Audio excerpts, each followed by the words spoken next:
తూర్పు గోదావరి జిల్లా గోకవరం పాత బస్టాండ్ సమీపంలో ఉన్న దివంగత వైఎస్ఆర్ రాజశేఖర రెడ్డి విగ్రహానికి ఎంపీపీ సుంకర శ్రీవల్లి వీరబాబు ఆధ్వర్యంలో వర్ధంతి వేడుకలను వైసీపీ పార్టీ శ్రేణులు జరుపుకున్నారు. దివంగత రాజశేఖర రెడ్డి విగ్రహానికి పూలమాలలు వేసి ఎంపీపీ సుంకర శ్రీవల్లి కొబ్బరికాయ కొట్టి నివాళులర్పించారు.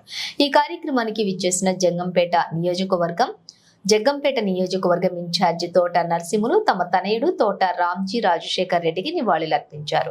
అనంతరం తోట నరసింహ మాట్లాడుతూ జననేత మహానేత అయిన రాజశేఖర్ రెడ్డి సీఎంగా పదవిలో ఉన్నప్పుడు ప్రజల కోసం చేసిన మంచి పనులను తెలిపారు.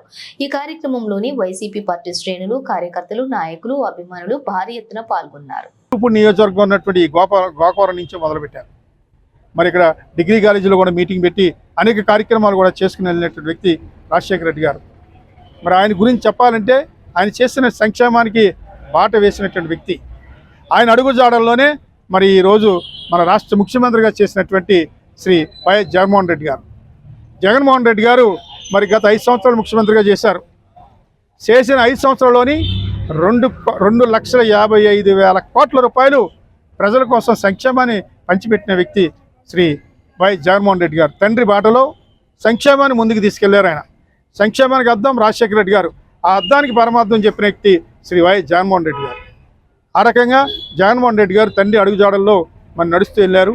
ఆయన చేసినటువంటి సంక్షేమ పరాలు మరి ఏదైతే రాజశేఖర రెడ్డి గారిని ఇప్పుడు వరకు గుర్తెట్టుకుంటున్నాం, 20 సంవత్సరాలైనా సరే ఆయన గుర్తుపెట్టుకుంటా ఉన్నాం.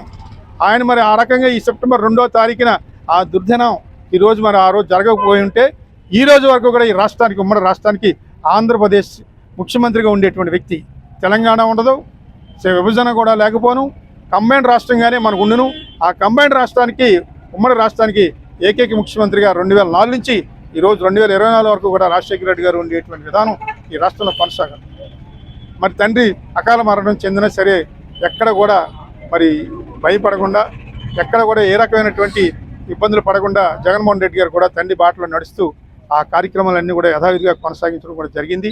మరి ఈరోజు ఆయన ఉద్దేశం ఏదో అబద్ధాలాడి ప్రజలు మోసగించే అధికారులు రావాలనేటువంటి నేపం కాదు మన వైఎస్ జగన్మోహన్ రెడ్డి గారికి.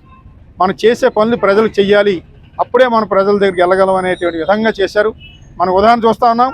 ఈరోజు వచ్చినట్టు కూటమి ప్రభుత్వం 6 పాయింట్స్ ఏదో మన సూపర్ 6 అని పెట్టారు. ఆ సూపర్ 6లో అప్పుడే 2 6లు ఎగిరిపోయినాయి. 2 పాయింట్లు. ఒకటి మరి తల్లికి వందనం అనే కార్యక్రమం పెట్టారు.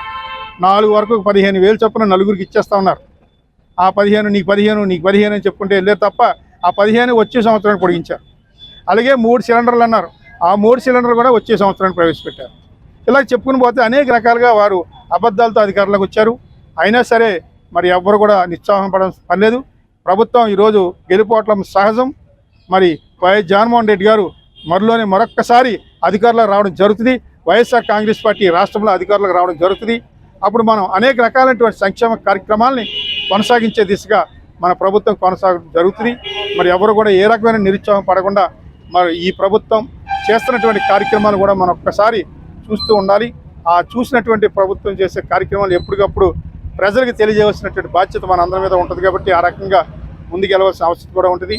మరి ఈ మండలం నుంచి వచ్చినటువంటి వైఎస్ఆర్ కాంగ్రెస్ పార్టీ నాయకులకు, కార్యకర్తలకు అందరికీ కూడా మరొక్కసారి పేరు పేరున హృదయపూర్వకమైనటువంటి అభినందనలు, ధన్యవాదాలు చెప్తూ సెలవు తీసుకుంటాం. జోహార్ వైఎస్ఆర్, జోహార్ వైఎస్ఆర్, జోహార్ వైఎస్ఆర్.